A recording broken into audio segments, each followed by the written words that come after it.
content. What would be really interesting to me is if you did a study where this would be so uncomfortable for someone. If you just like added like a pound, to their arm mass, like what, every week, assuming they were like a 200-pound male or something, you just, like asking them to hold a pound in their hands I mean, there would be no option that would be reasonable, really. But if you It'd be could like a strap suit something, thing, like, you know what I mean? Like say it sometimes again. you do it in the winter and it's like a suit. You just like add these little like Yeah, yeah. It's in like a there. weight vest to your arms. I would be interested to see like what specifically, because most people would think like, oh, okay, like, like your traps maybe would be the things that you would see some result in. But I could see, some middle delt growth coming from that as well. Like I find it, we had a conversation a while ago on the airplane. I don't know if you remember this, to Oklahoma. We were talking about like quote stabilizer tissues, and how like people's necks end up just growing without training neck, and kind of how that might work. um I feel like that's something that's always interesting to me, because like if you think about it from the perspective of like rear delt, you know the thing that's most opposite to that would be middle trap. And people often don't report, like, have you ever seen a bodybuilder that was just lagging, specifically like in traps, like in middle traps? No, and it's funny because like, in the rehab world, like, low trap, mid trap, like those tend to be targets, right? Even Yeah, what Poliquin, was very, very much popularized, like the trap three kind of deal. yeah, So, it's interesting, at least from a hypertrophy standpoint, that's not really what you see when guys turn around and do like a back double bicep. yeah, It's more common to see like very, thick mid traps than it is to see lats that sort of match those. yeah. There's also why I have a very hard time believing that like people generally need direct trap work outside of like function and stuff. But I don't know. I do feel like it I don't know if it applies the opposite way. Meaning like, you could see someone with reasonably developed traps, but not really reasonably developed rear delts, but that's also an architecture thing.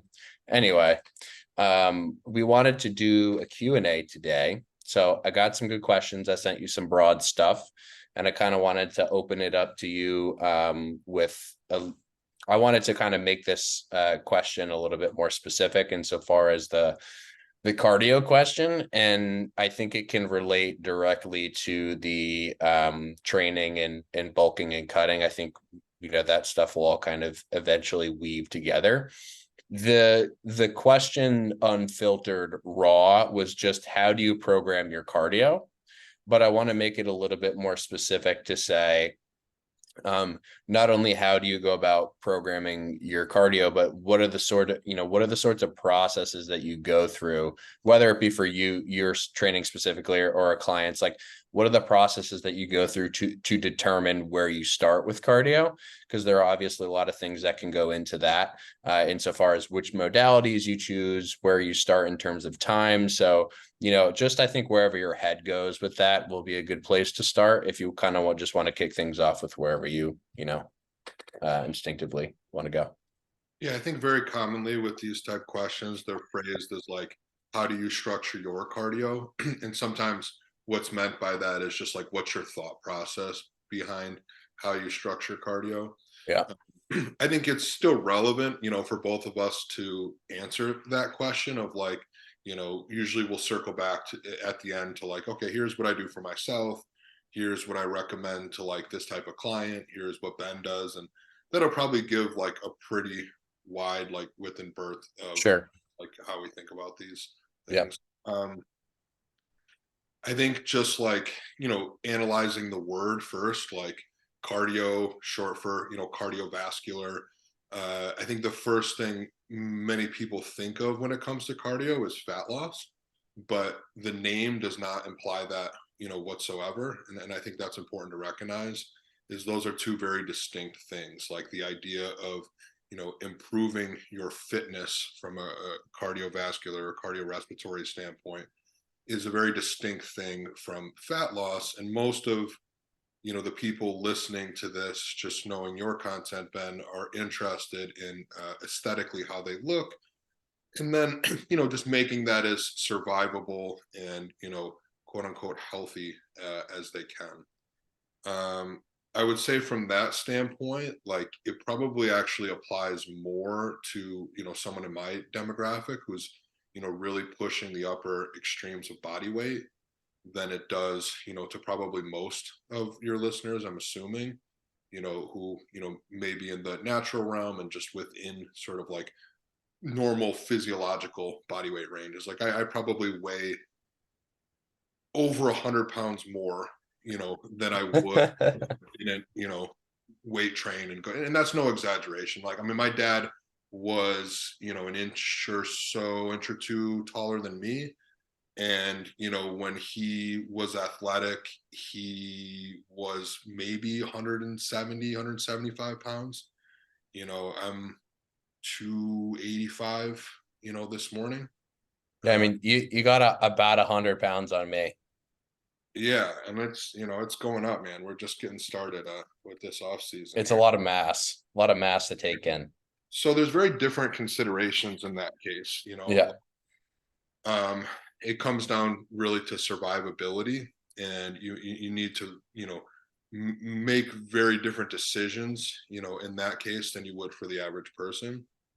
Um, Nevertheless, like some of the diagnostics are still going to be similar. So you have things like pulse and blood pressure. Some people will get into more sort of specific things like maybe heart rate variability.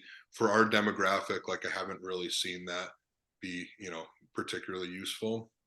And also like when it comes to heart rate, blood pressure, I don't tend to see that be skewed very often in natural people.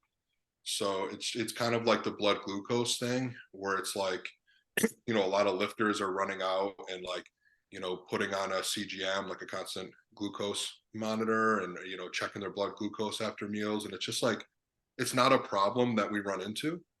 It's just not a thing. Like even for enhanced bodybuilders that are eating upwards of 1,000 grams of carbs a day, taking insulin, growth hormone on top of that, you just don't see a bunch of diabetic bodybuilders. Mm. You see guys die of cardiovascular related complications, hence the cardio, right? And kidney related problems. But diabetes is just not something that's rampant, even at the extreme levels. So maybe a little bit of backstory on the cardio piece for me, because it's definitely something like I've explored, maybe even more so like at the edges of like the transition from natural to enhanced, where I was just trying to see like, is there anything on the fringe that I can just like eke out here to get more progress? And kind of the long and short of that was really no. Um, Yeah. so like, I sought out, some people that were, experts or are experts in sort of this like bioenergetics, quote unquote energy systems kind of field, people that are in sports performance, to see if there was, anything I can do in these areas that might give me a little bit of an advantage. So, I did anything from like respiratory training where I'm like breathing into, a bag and measuring, the like arterial, oxygen concentrations there with your little, pulse oximeter.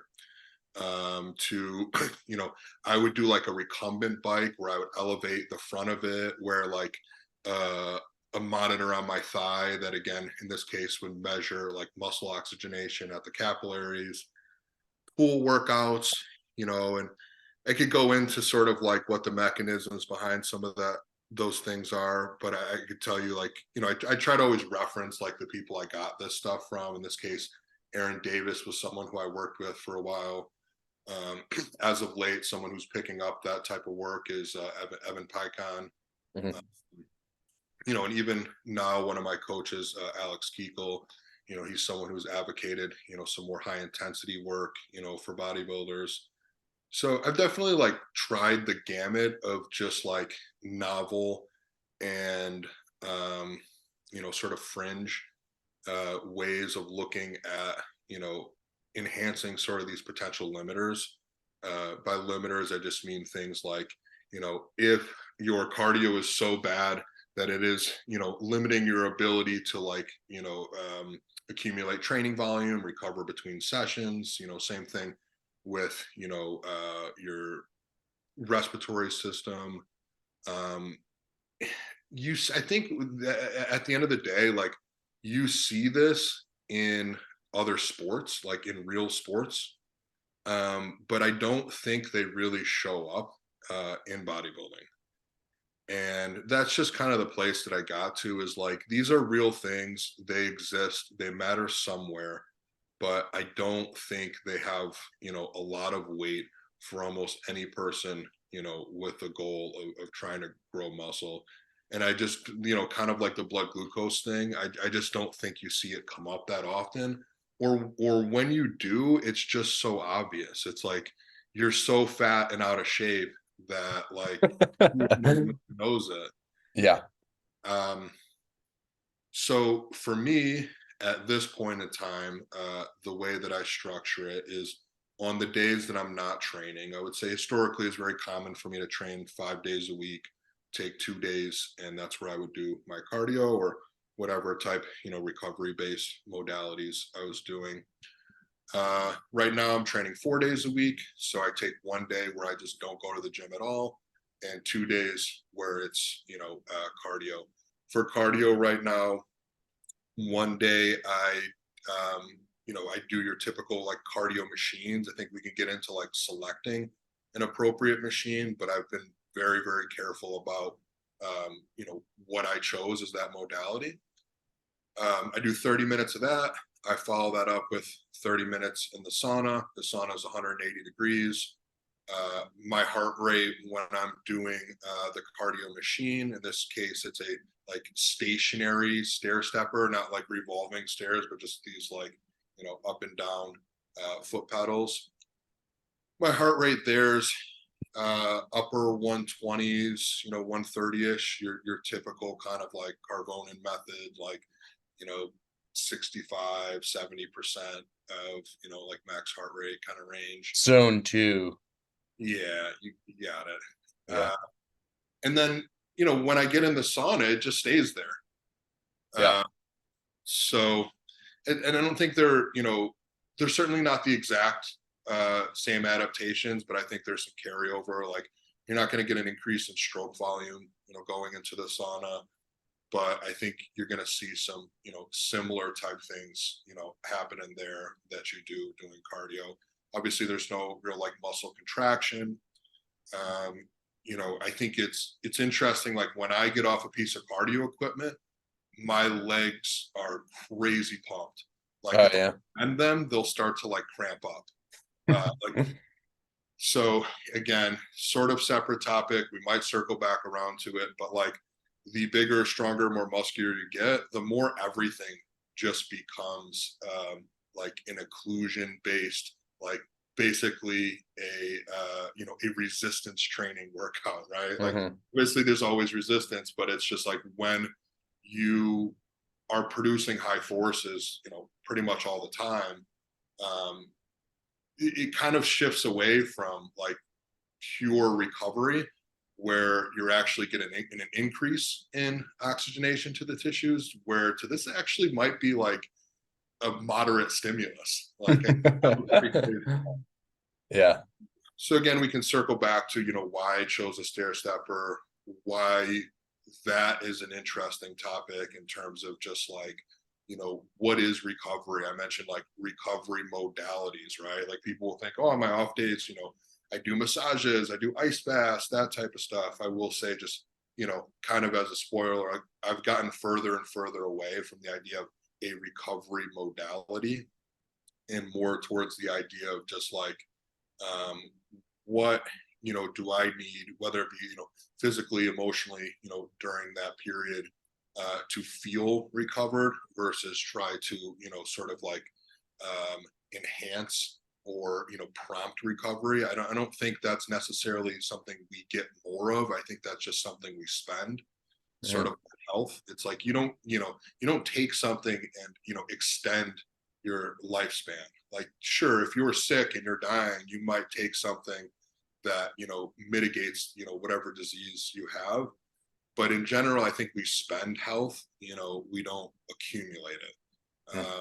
So I think the same thing goes for recovery. It's like you can spend that, like you can do more, but doing more, outside of some circumstance where something is really like gone awry.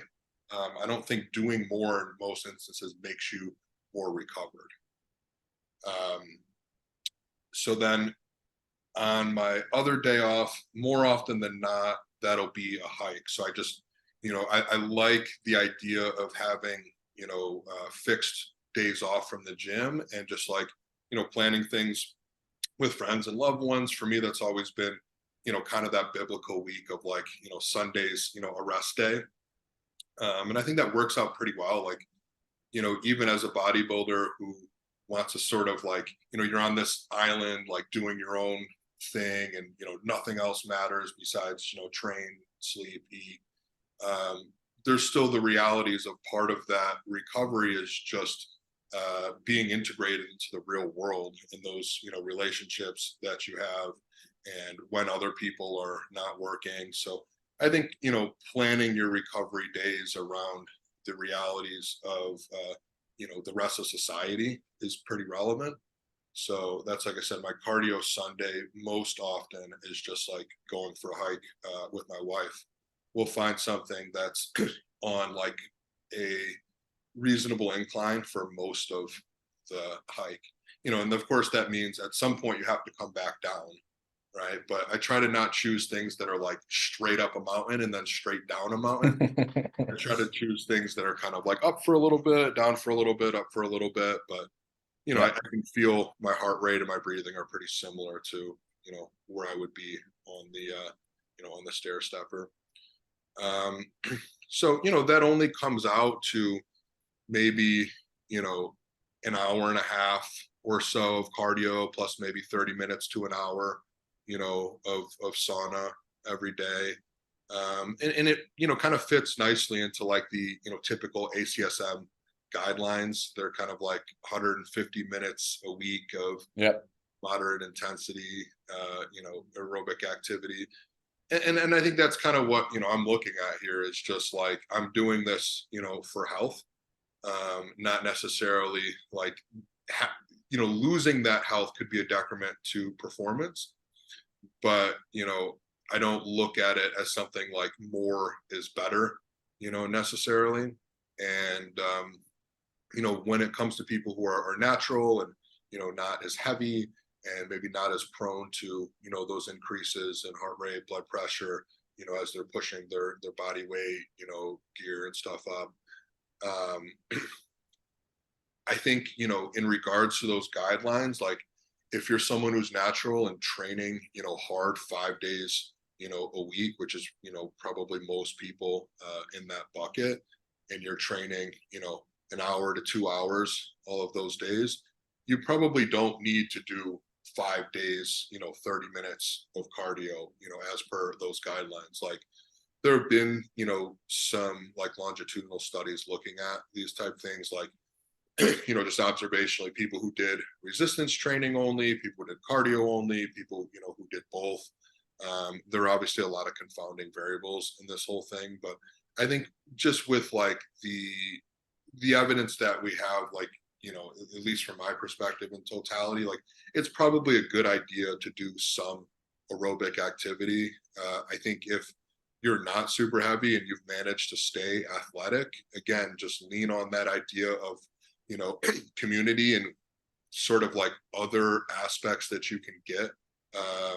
We'll say sort of like this 2-for-1 idea. Like if you can get outside and get some sunlight, that's another, just like additive benefit to health.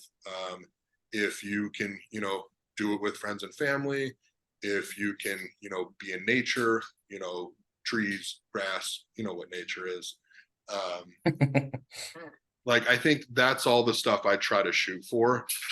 It's just like how many of those things, again, it's like, is it additive to health, or is this just something that you would have gotten, naturally, like from an evolutionary standpoint?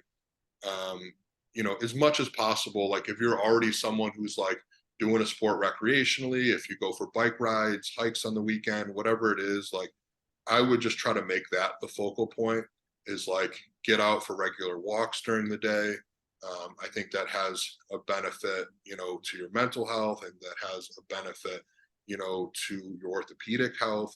So there's all these other ways to get like side benefits out of like this cardio that you're doing, and I think that's what I would look for. Especially with the person who doesn't need a super, who's already doing like a high volume of resistance training, doesn't need like a super high volume, of cardio from a health standpoint.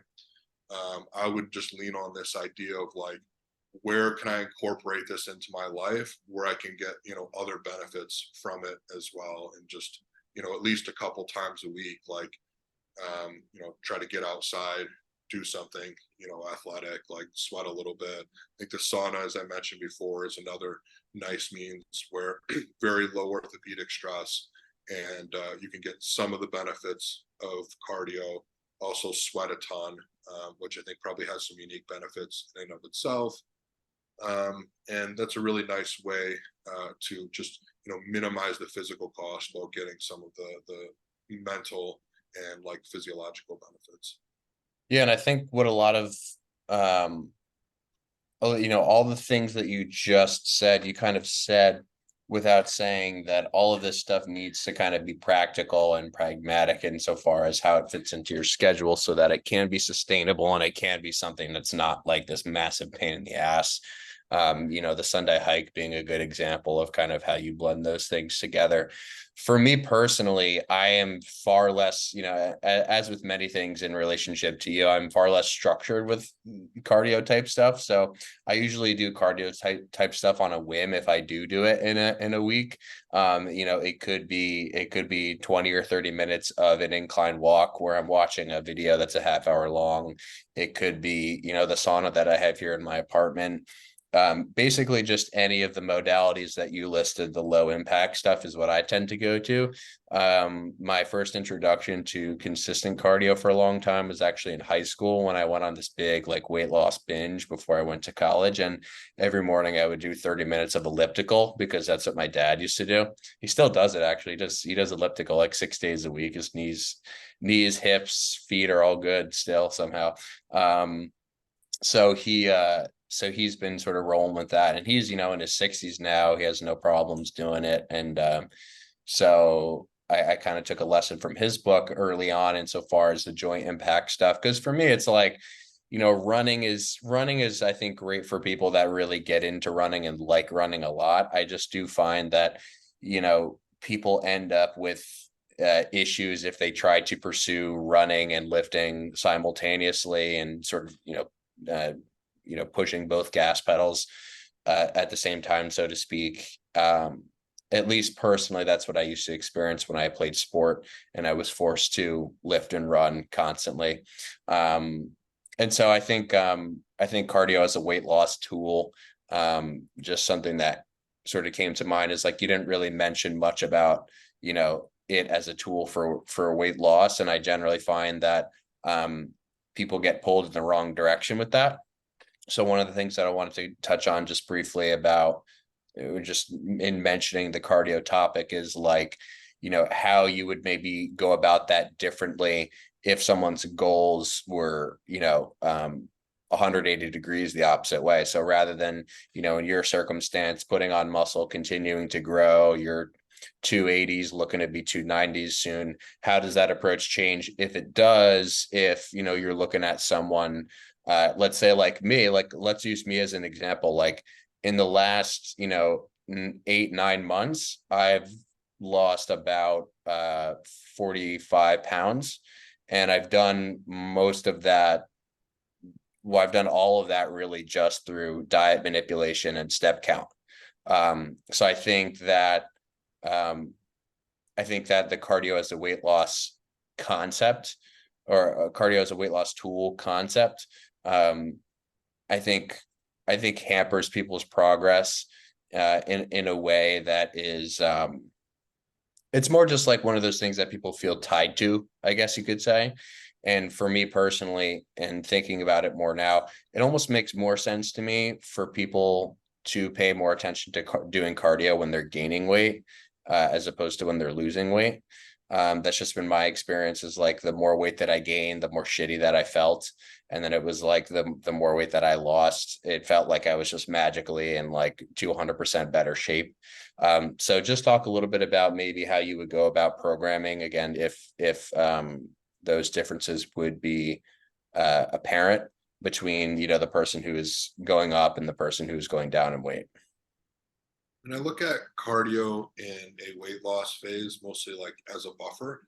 So I think what you see is like people who are really light, and this tends to be more females than males, just end up having to do more cardio just because they have a smaller volume of food to sort of budget. Mm. So basically, like, and it doesn't work on just like a relative scale. Like, there's a lot of things that kind of in the middle work on a relative scale, and by relative scale, I just mean like take drug dosing, for example. And I don't mean like anabolic steroids, but just anything like, in the realm of pharmacology. If you go to your doctor, they're going to prescribe something based on body weight. Like, there's going to be a set standard where it's just like, this is the milligram per kilogram, that you're going to give like, an infant versus, a full grown adult. And then again, it just tends to scale, by body weight from there. So when it comes to things like training volume, when it comes even to food volume, like a lot of this stuff doesn't just scale linearly. It gets sort of at the extremes, it tends to diverge a little bit. So what I mean by that is, like, we've on a recent episode, I think we talked about this idea of like, as you get more advanced, it may be not that training volumes per se go up, but they may actually decrease, where you just get so freaking strong that it's just not survivable anymore to do those type of training volumes. It's very common over a career arc to Yeah. see, someone go from like low training volumes that kind of build up, into the intermediate stage, then, decrease over time. Um, in a similar vein, like when it comes to food, if you weigh 200 pounds now and, over a career, you get up to, 250 pounds, what you'll see is like these massive increases, in calories that are sort of disproportionate when you're really trying to push up your weight. So it's like, if you can, grow on, we'll say just like 20 calories, per pound of body weight at 200 pounds, that's 4,000 calories. And then, you're trying to get to 220 pounds. You could say, well, maybe I'll just multiply that 20, by the 220. Right. And then,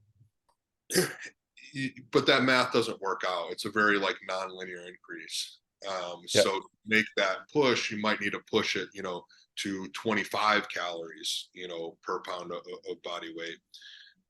So these are like pretty tangential to this idea of what we're talking about with cardio, but I just wanted to get this idea across that like you can't necessarily look at people of like two different sizes and just assume that like everything is going to scale linearly. So like that someone at my body weight can just, push calories down, and at one point, maybe at the very end of a diet, cardio becomes more and more relevant, for fat loss. And then, for a female, who's starting at 140 pounds, that they'll just do the same thing. Let's say I'm starting at, 6,000 calories and ending at, 3,000 calories, that they could just start at, 2,500, let's say 2,000 calories, and end, at 1,000. It tends to be that like, no matter what, just as a human, you have some very basic needs. There's kind of like, if that woman started at 1500, she couldn't just go down to 750 calories. Hmm. So what Hmm. ends up happening is like she needs to do cardio to make up the difference. Yeah. So in my case, like, health aside, I could pretty much like diet down to almost no body fat and be at, still over 3000 calories. I mean, I think last contest prep, I was at something like 4,000 calories when I was still maybe a few weeks out, 4 weeks out at the most. So from a like calories in, calories out perspective, technically I don't really need to do much cardio, to make that equation work. Right. Right. Um, for a woman who's has this choice of like, do I go from 1500 calories down to 1000 calories, or at 1500 calories do I start adding in cardio to make up the difference? Like, I mean, both sound just really horrible, to be they are, honest. and it's like very unfortunate, right? Like the more muscle you gain, certainly, like, I mean, it comes with its own unique set of problems. Yeah. So I don't want to say it's just totally easier, but from a dieting perspective, it's definitely easier because, again, just coming back to this idea, like, I know I went pretty tangential there, but I just wanted to get this idea across that like absolutes freaking matter. You Mhm. know, load on Yeah. the bar matters, total body weight matters, and you could talk about like, an advanced lifter versus an intermediate lifter is maybe someone, whose progress has stalled to the point where they're just not making improvements every month, where it's like, oh, beginner makes progress every week and intermediate makes progress, every, month or two, advanced, takes much longer, whatever your time scale is there. You could look at that as a progression from beginner to advanced, but you could also look at just this absolute difference of like, well, maybe this person has only been training for a few years, but they're 275 pounds and they squat, 600, whereas this other person's been training for 15 years and they squat, 400 and they're, 200 pounds, right? Like, Hmm. one person's technically more, advanced from a training age standpoint and a progression standpoint, but the other person's body just has to deal with so much more total stress. Yeah. And that's kind of the equation that we're always balancing here, is just like, managing that total stress load and just kind of making trade-offs, you Hmm. know, and that trade-off of whether you want to call it a risk to reward, cost benefit, you would say like, stimulus to fatigue, all these things are trade-offs, right? So the trade-off that you're playing here is basically like, what's going to cost you more, like what's going to be, more detrimental, adding more cardio or cutting more food, and you're just kind of like deciding which of those cards you want to play. It's very uncommon that someone's going to get to stage Hmm.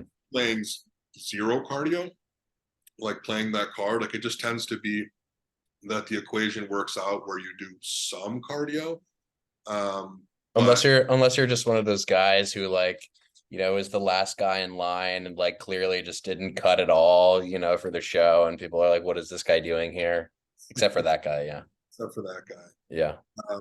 So yeah, I think it just so happens that like most of the time the equation, even when you're really big, and then again when you're really big, part of it's just offsetting, um, the drugs you're taking, in your total body weight. Most of the time the equation works out where you end up doing some cardio, if not a significant amount, to dial in that last little bit. But most of the people listening, when they're using the words like bulk and cut, they're talking about a range that's pretty far away from that. It's Mhm. just like, bulking to like, probably 20% body fat realistically. And then, maybe dieting to something that's like, 10 to 15%. Mhm. So in those ranges, like, it's kind of a non-issue. I just don't think cardio really becomes relevant for those reasons, like in energetic kind of reasons, in those ranges. Yeah. Uh, and I think, when you're pushing body weight up, you still have to account for this idea of like, just total fatigue, where it's like you're gonna feel like shit no matter what. I don't Mhm. know, like the cardio might offset that a little bit, but also doing more cardio means, more time on your feet, more time in the gym, like um, probably not going to make a huge inroad into your recovery. But I don't know that there's just like there's not an amount of cardio that you do either that just like totally offsets the discomfort of pushing up in weight. I think if anything, like you want to have a lot of that before you go into the training block, like starting the training block with fitness Mm, versus trying to like offset that um, sure. as you're also pushing everything else up at the same time. Yeah. And I think a relevant point here too, insofar as just the bulking cutting conversation, or really for any other variation of the question, is like, where are you starting from? So if you're starting from a place where you're getting 1,000 steps a day, maybe don't start with 150 minutes of zone 2 a week. Maybe just week 1 you look to get your step count on average a little bit higher. I think people forget, like in some areas it's very clear, like in terms of volume, it's a little like training volume, it's a little bit more clear, where people are like, they get that immediate feedback of like, oh, I did way too much, and I either hurt myself or, I'm fucking sore for 10 days, because I did 10 sets of this, pendulum squat for the first time.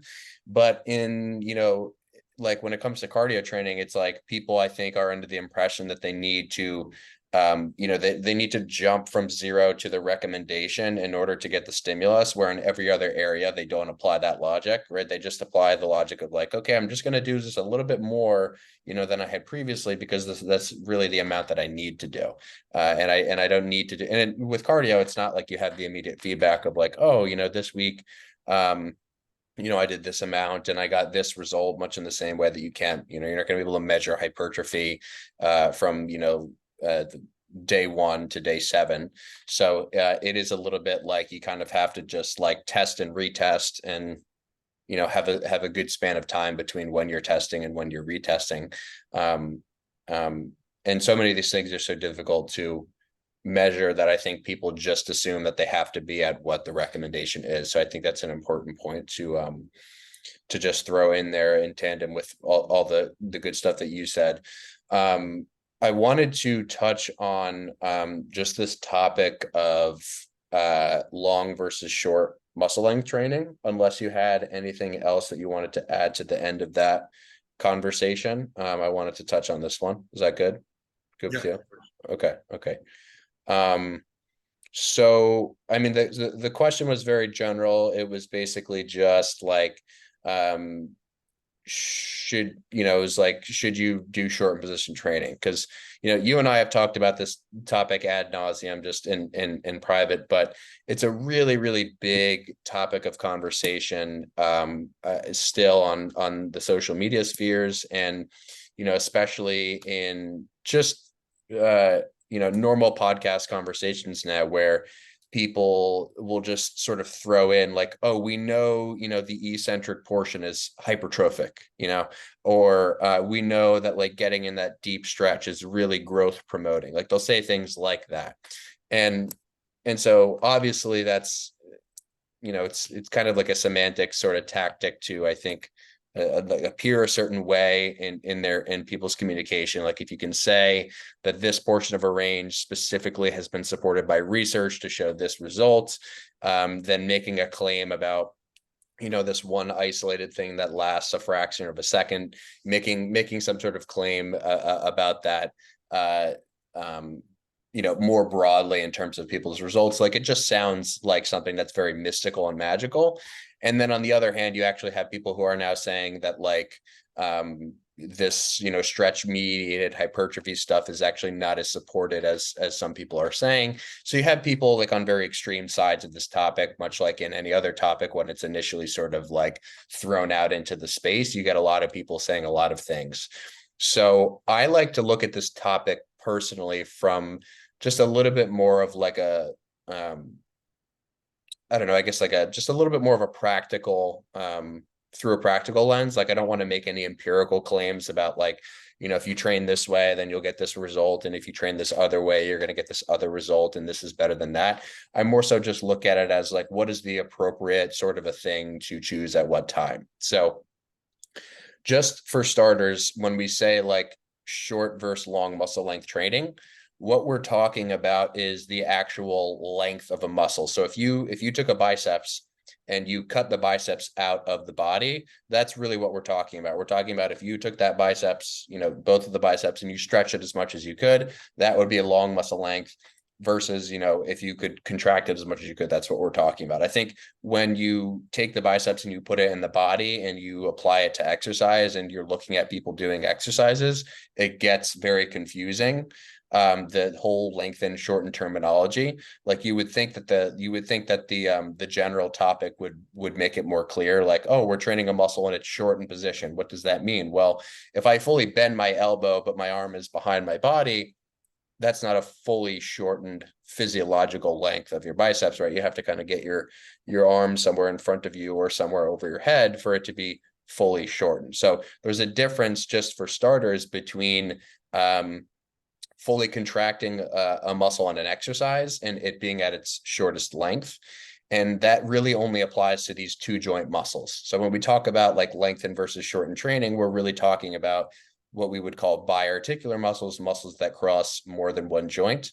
And in some instances, we're talking about muscles that don't technically cross more than one joint, but that act on more than one joint. So for example, your pecs might be a good example of that, where they do mainly cross your shoulder, but they do act on the sternoclavicular joint. And same thing for your lats and, your glutes in a little bit of a weird kind of a way. So just as an introductory thing, that's what we mean when we say long versus short training. We were talking about the total length of a muscle, which you have to kind of understand the anatomy of each muscle to understand, okay, if it does cross two joints, I need to know those joint actions to be able to get it into that position. So do you have anything to add there or clarify? I think sometimes when people refer to like long and short, position training, sometimes they're inadvertently talking about the resistance profile as well. Yeah. Like I know the glute bridge has been, kind of a hot topic. Yeah. Let's say like glute bridge versus squat. Mm-hmm.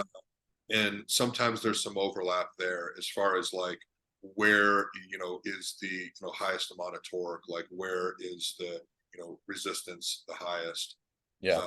So sometimes that seems to play into the conversation as well, where it's like, oh, this, the glute bridge, is a short position, exercise if done a particular way. And whereas, if the squat, could be more lengthened bias in regards to the glute. So I think sometimes there's some overlap there as well, as far as like the loading, the profile of the exercise. Yeah, we kind of got into resistance profiles a little bit on the last episode. I think it would be useful maybe to just at some point do like a whole fucking hour or two just on resistance profiles, because we could easily, I think, do that. But yeah, I think that's a good caveat to make, because, the example that we talked about last week was, the lateral raise example. It's a very clear one where it's like you could be moving through the exact same range of motion between a dumbbell lateral raise and a cable lateral raise. And you could feel two totally different things depending on where you set the cable up versus how you're lifting the dumbbell, if it's controlled, more explosive, right? There are a ton of different things that I think go into what you experience in that exercise. Which can not only lead to different sensations, but potentially different results. So when it comes to the long versus short training, the lens that I kind of like to take is through mostly like, just in terms of like what my shtick is. I like to look at it from an orthopedic perspective in terms of, why it would be useful to do both of those things. And I kind of like the analogy of thinking about this in terms of posture and the conversation around posture.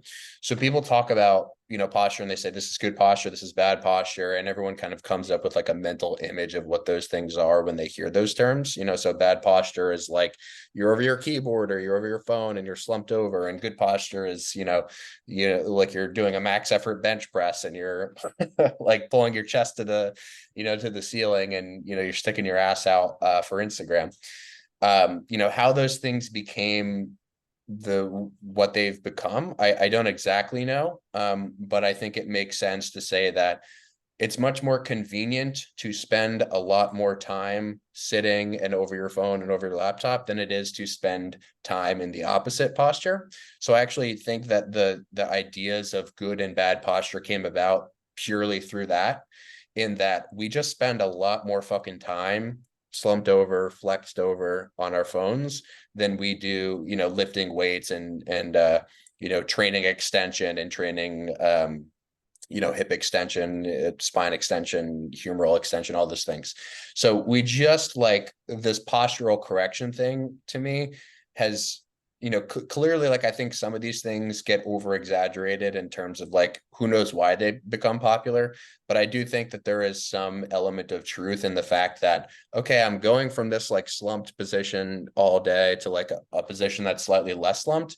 It's not that there's anything inherently bad about the slumped posture, right? Like flexing your spine is a normal thing, but the magnitude and the duration of how long you are spending time in that position is what kind of makes, the devil, or creates the devil in the dose, or whatever, the expression is.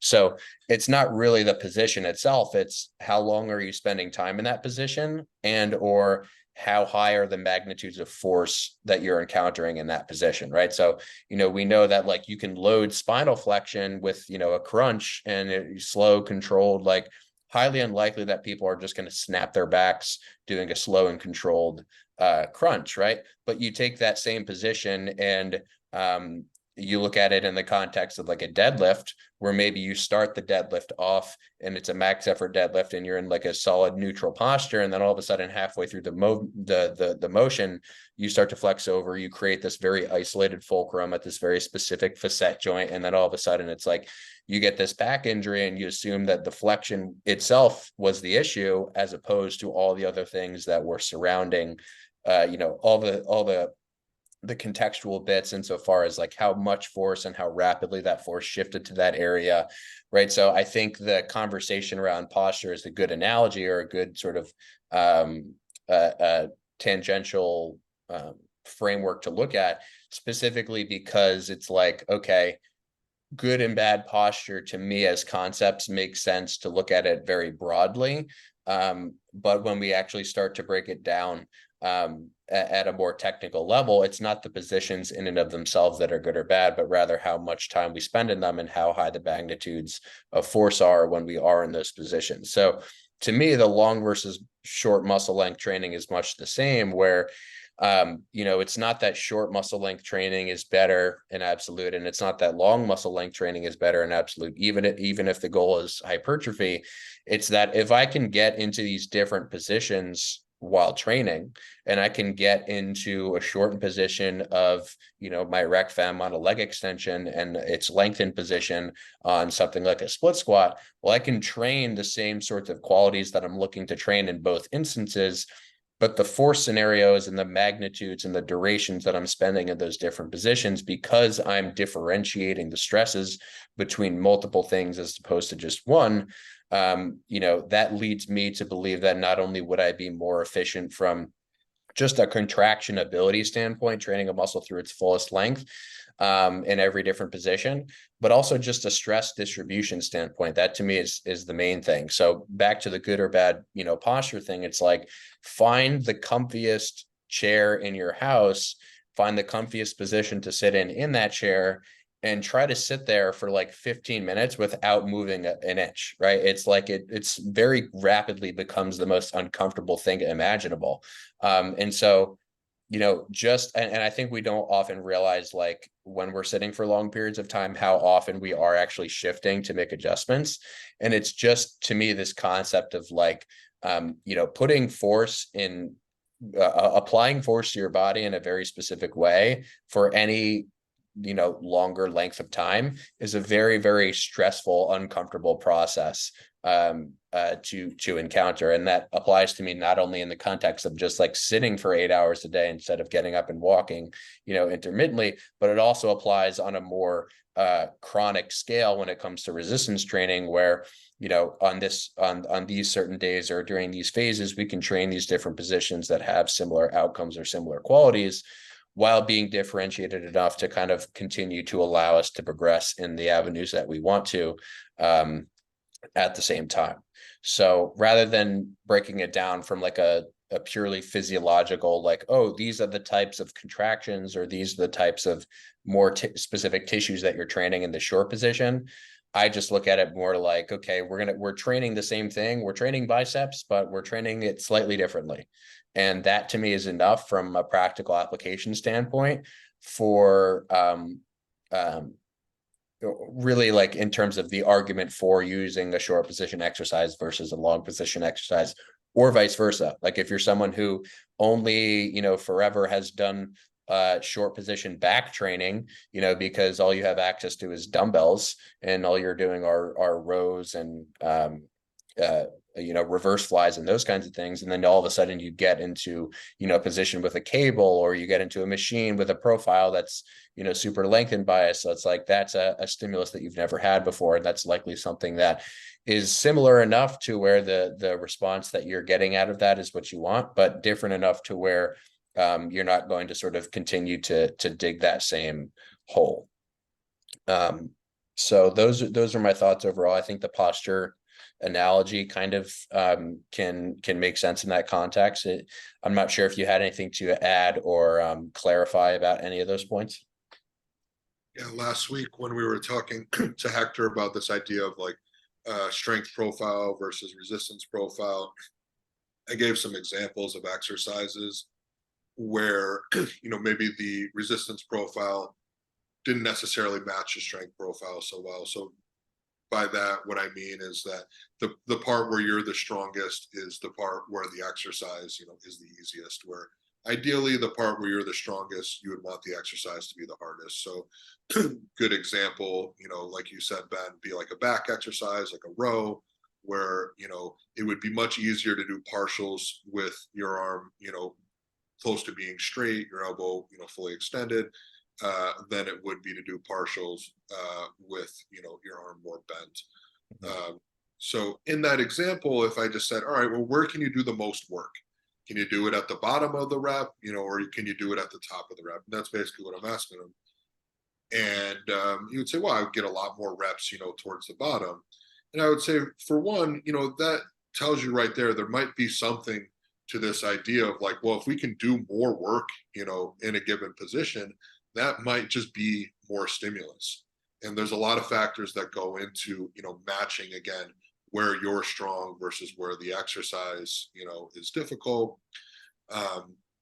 But if we just go off of this notion of like, there are places where we can just, achieve more work, whether that's a bias internally or a bias externally. This idea of like being able to do more and you get more, I think is, something that needs to be considered. And just broadly, when you think about that concept in any other area, this is like usually the trend that things go in. When people are sort of novice and ignorant, they think that whenever there's something that does more, that's the thing they should do. So it's just like, in drugs, it's like, well, what's the strongest steroid? Like, that's the one that, like, more, the idea that just like stronger is better, more is better. Like, if I need to get to the supermarket, like, why wouldn't I just like take the fastest car there? And then eventually you just understand this idea of like everything, has, again, I always come back to this concept of like everything has a cost benefit. So it's like, what's the gas mileage of that vehicle? What's the danger of driving that vehicle? What's, you have to worry about getting it scratched, like whatever. There's always like some cost associated with going faster, doing more, getting a bigger result. And sometimes, that juice is worth a squeeze, and sometimes it's not. Like, you don't design, a diet where you're just like, I'm only going to, eat Twinkies, and ice cream because they're the most like calorically dense foods. Like there ends up being a balance. It's like, yeah, I prefer not to like eat spinach, but there's probably going to be a little bit of vegetables, in my diet. There's probably going to be a little bit of cardio, in my training program. Like it's never just like what is the maximum that I can get out of a thing? Like what's the best thing? That Mhm. never works out. You can just isolate it smaller and smaller and until you get to the point where it's just like, well, this thing is the biggest bang for a buck, but it occupies like a such a small totality, of the total programming. It's like maybe in the off season, like, a pint of ice cream has some place in your program, but in totality, it's a pretty small place. And you usually find like the most like potent tools occupy a pretty small place. It's like, you very rarely use a nuke, whereas like you just have a lot of freaking handguns on like police officers walking around. So Mhm. it's just so, it's so infrequent that we're just like, well, what's the strongest possible thing, we can get? But whenever people find out what that thing is, whether it be like some drug they never heard of or whatever, like the immediate response is just like, well, I'm just going to do that thing. And then, as they, become a little bit, more mature and it becomes a little bit more nuanced, like it never settles there. Mhm. So I Mhm. just find it very hard to believe that in 5 years, like everyone's just going to be doing, length and bias, partial rep training only. It's going to settle, it'll definitely have an influence on what we do, or very likely will. But I don't think it's just going to shift the entire spectrum. And to your point, like there are likely benefits, to training in other ranges, like what percent of your training is going to be there. We're going to figure out, more and more with time, and people will figure out, on an individual level. But I don't think you ever just jump right to the concept of like this, small area gives me, the most return. Therefore, I just do that thing. Yeah. And I think that if people don't, if people can't conceptualize that themselves, well, I often think it's almost impossible to conceptualize until you see the consequences of thinking and acting that way. I think that's really, I mean, experience being the best teacher is like, I definitely have seen that over and over again in myself in several avenues where I just bite off way more than I can chew, and I'm kind of just forced to sort of work myself backwards. It's not even like I conceptual. It's very difficult to, be able to absorb that if you've never experienced it. So I do think hopefully people can experience that without, some big negative, ramification. But the other thing I was going to say too, just from a more, technical standpoint is, we touched on resistance profile. I think resistance profile is almost, I don't want to say, I think it's tough to make claims about which is the bigger factor, resistance profile or muscle length. I think that you can't really separate the two in many ways. But I definitely think if I had to go with one insofar as like where stresses tend to be much higher, it's just when resistance profiles are heavier, in length and position. So the study that a lot of people reference in this regard is the preacher curl versus the incline curl, where the incline curl represents a longer muscle length of the biceps, but their resistance profile is such that it's heavier, toward the mid-short position as opposed to the preacher curl, which was the opposite, shorter muscle length, resistance profile that was heavier in the length. And then the response from the preacher curl was more robust than the incline curl, when previously we might have predicted the opposite. So I think that's another thing to just kind of consider in that conversation is, even if you are doing a ton of muscle length training, if you don't have a lot of load where that muscle is most lengthened, you're probably not going to get the same degree of stress response. So that's, something to kind of throw in there, is if like you only have access to dumbbells and you're choosing between those two things, like both of those things are probably useful still, but for slightly different reasons. And I think that, this also is a big conversation to me when it comes to people thinking about mobility and trying to improve mobility and trying to improve the things that to them would indicate that their joints are in a better state of health, which is just understanding where muscles get fully lengthened and where they get fully shortened, and how to load those directions that would be appropriate for loading a specific tissue. Like, I find that the short position training stuff, doing the short position training stuff before the length and positions training stuff in actual workouts is really helpful for me, at least, because it's kind of like the short position stuff almost serves a lot of times as a warm up, even if it's like I'm doing those sets to failure. The fatigue to me is just the subjective amount of fatigue that I have is much lower.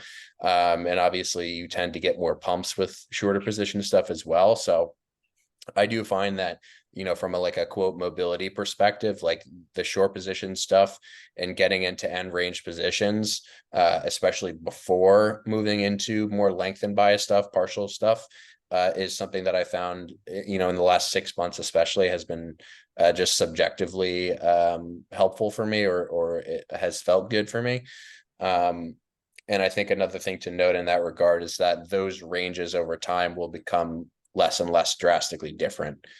So the bigger that you get, the more muscular that you get, the heavier that you get, the more similar that those end range shortened and lengthened positions will look, which, if your goal is hypertrophy, that's a trade-off that you are sort of willing to make. But if you're someone who really likes to be mobile and quote flexible and likes to feel like they're a yogi, then that's a different consideration to make, and almost an argument for more short position training, I think, especially if you are trying to get bigger, to maintain more of those joint end ranges as you become more advanced. But at a certain point, it's kind of like tissue just runs into tissue, and stuff just starts to abut at earlier points, which obviously you have experienced in pretty much all your joints. So yeah, that was pretty much all I had to say on that for now. The whole idea of what's more important, like the profile or the muscle length, kind of reminds me of what's more important, like your diet, or your training, where it's Mhm. like if either one of them are below a certain threshold, it's not, the equation isn't going to really work. So if either one of them are at zero, you kind of get a sum of zero, you kind of Mhm. get an outcome of zero. um, so it's just kind of on the spectrum here, right? It's like if you're in a long muscle length but you have no load there, nothing's happening. Mhm.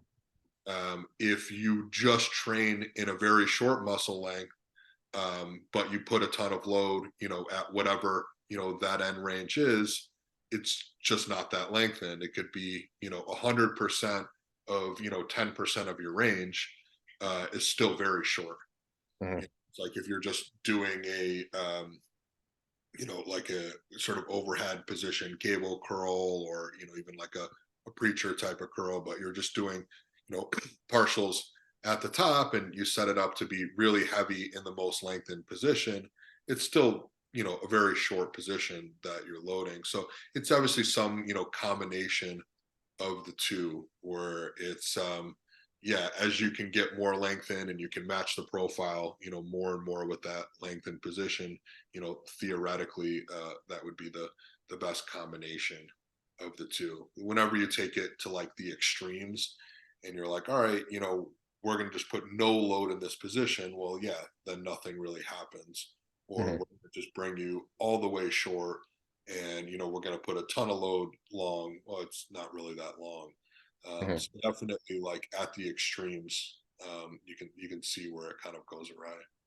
Yeah, and I think that there are some other nuances to that conversation too, because with the short position stuff, you also potentially have more contribution from single joint muscles, and we could get into that maybe another time, maybe next time we talk.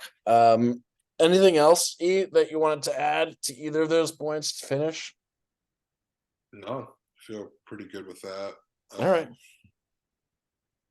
Yeah, I like this. And we could, we probably could have continued to talk about the cardio thing for another 30 minutes. So, we could also just like do these single question, you know?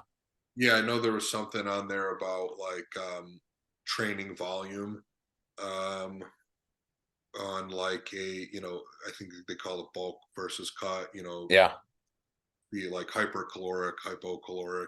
Yeah. I think we could probably make that a whole episode. Yeah, yeah. I mean, that can definitely go a lot of places. There was a question on the very first podcast we did that we never got to. I think that was similar to that. It was like a training, and I actually think this was, and we can cut this, this end part out of the recording, but Mhm. I actually think that's what I was referencing earlier in this podcast when I said, "Oh, a few episodes back, we started we were talking about this concept of like training volume over a career." I don't think we ever actually did talk about that, but I had thought about that question a lot Okay. first with like the first guest that we had. Yeah, Andrew. Yeah. Yeah, with Andrew, he had a question on there about like how does training volume change, I think, over a career or something of that nature. Oh, yeah. And I Well, had that. yeah, no, you talked about it like semi in depth at one point. That was also not in the Andrew episode. That was in a different one. Hmm. We're already But losing track here. I had thought about that one a pretty good amount, and it was just way down on the list of his questions, so we never got to it. But yeah, similar with like the dieting, and bulking one. Um, the place that I kind of get to with it is it's just like it doesn't. A lot of it doesn't really change. Like a lot of factors just end up canceling each other out. Hmm. you know like when you really like play the argument through and through, it's like, okay, I'm decreasing this stimulus over here, so I want to bring this one up, but I also can recover less. Like it does really seem to just come out in the wash for the most part. It's kind of like, when you're enhanced, you do more training volume, but then when you're enhanced, you're also, bigger and stronger. So much like, over a career, over going from, not enhanced to enhanced, from, bulking to cutting, like a lot of it actually just seems to flatten out, in my Hmm. opinion, where you kind of just end up doing the same regardless. Yeah, because I guess if you took the stance that like over a career you need to do more, the classic like progressive overload, like you need to do more so that you can create more stress, so that because you're better at dealing with stress, and so more robust equals better stimulus, and more advanced means a necessity for more stress. Um, if you looked at that on a like a realistic timeline, you would be at like 1,000 sets by now. You know what I mean? To Yeah. continue to progress. And yeah, like you said, you definitely don't see that. If anything, you see the opposite, which is super fascinating, because it's almost like as the external number that you're controlling goes down, your ability to make use of that number goes up. So like as the volume of training goes down, each unit of volume that you're applying becomes more stressful. So it kind of, like you're saying, that what you mean when you say it sort of comes out in the wash? Yeah, in so many ways. Like Yeah. not just in the career arc, but also like, with the dieting, for example, too. It's like, sure, you can, recover from less, but you also don't want to like decrease the stimulus, to maintain muscle. Hmm. And there's also a difference between like what you can adapt from and what you can recover from. Hmm. And I've always talked about those being two very separate things. And like you want to stay a number of steps away from Yeah. what you recover from, and still have that be pretty high in terms of like the adaptation response you get from that. So I think, when you're dieting, you probably play a little bit closer to the edge of like, what you're recovering from, but you also just end up decreasing stresses elsewhere. It's like, as you pointed out, like you feel way better when you start. If you go from a super high place of eating, there's a very long time before you start feeling worse. And almost no one asking these questions ever gets to the point where they feel much worse, like where it's impacting the recovery. If Hmm. they do, it probably just happened too fast.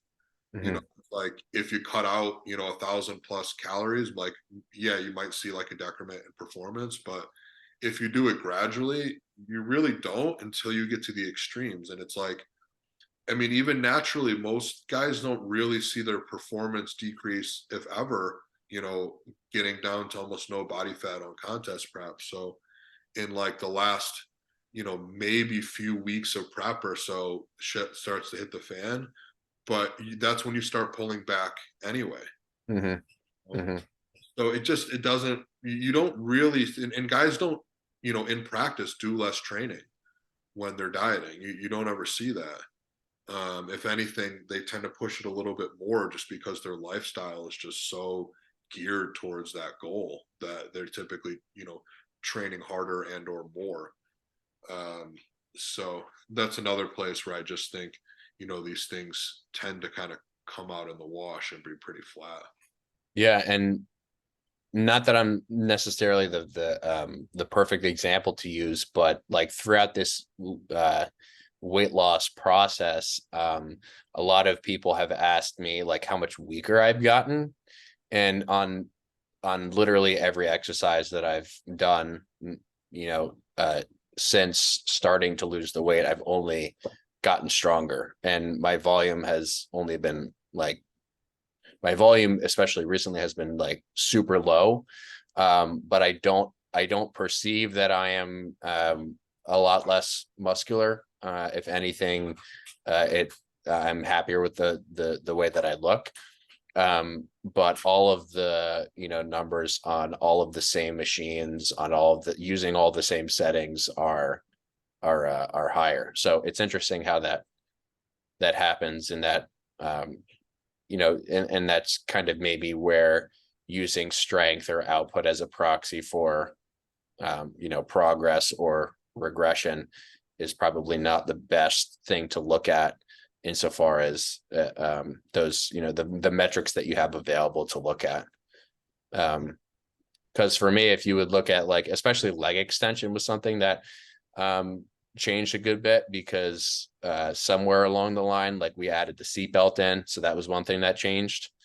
So even just looking at like little mechanical changes like that, like, oh, do you have more restraint anchor available? Like if you do, your output is probably higher. So it's just there's so many confounders when it comes to that the strength concept, that it's like it's like more than indirect. It's a more than indirect way to measure um progress or regression.